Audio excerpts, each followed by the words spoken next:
بسم الله الرحمن الرحیم. د وخت کې په مین نوشهره روډ د ایم پی اے په شکور خانزه سره اکسیډنټ وشو. ډېر خطرناک د الټو موټر دی، د مهران الټو موټر دی او د سره چې کوم دی دا ټوړي چې کوم دی د اکسلای دا د دې اکسیډنټ وشو.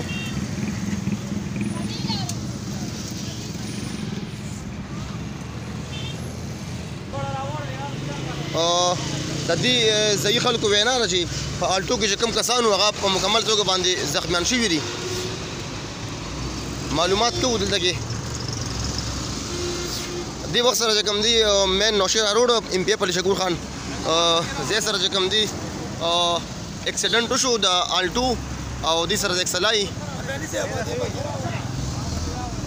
په الټو کې چې کوم دی کسان هم زخمیان شوي دي، هغه هسپتال ته وړل شوي دي او ټریفک چې کوم دی هم جام شوی دی. تاسو وینئ په روډ باندې رش د ځایي خلکو وینا ده چې په الټو کې کوم کسان هغه په مکمل توګه باندې زخمیان شوي دي.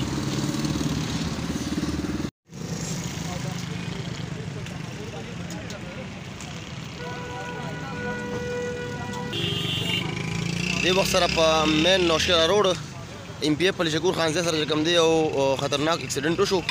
د الټو موټر کار او دې سره د اکسلای موټر دا خپلو کې ټکراو شول او د پړانګو چې کوم پولیس دي د دې لین هغه هم په مقام باندې موجود دي او روډ چې کوم مکمل توګه باندې جام شوی دی او دې کې چې کوم زخمیان هغه 112 ریسکیو رال او هغه د 400 هسپتال چې کوم دی هغه زخمیان منتقل کړل.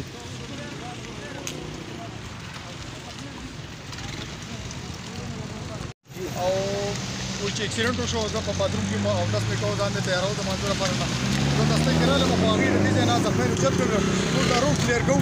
دغه راته ووایه چې جي دغه کم ګاډي وو، الټو ګاډی دی، کم ګاډي وو؟ دا یو اکسلای ده او دا یو الټو ده. کېږي چې دې کې څو زخمیان وو، څونه کسان؟ داسې ویل کېږي چې دې کې یو ماشوم دی او یو زنانه زخمي ده، هسپتال کې. په جوبل خو پکې فیصله نشته، په جوبل پکې نور فیصله نشته. دا دوه ماشوم، یو ماشوم او یو زنانه دا پکې زخمیان دي، هغه هسپتال ته ډبل 1 ډبل 2 وړي. کوم چې هغه ګاډي راغی ګاډي ډریور زخمي دی، دا ډریور په خو باندې شته نه دی چې یاره آیا دا زخمیانو ضرورت دی.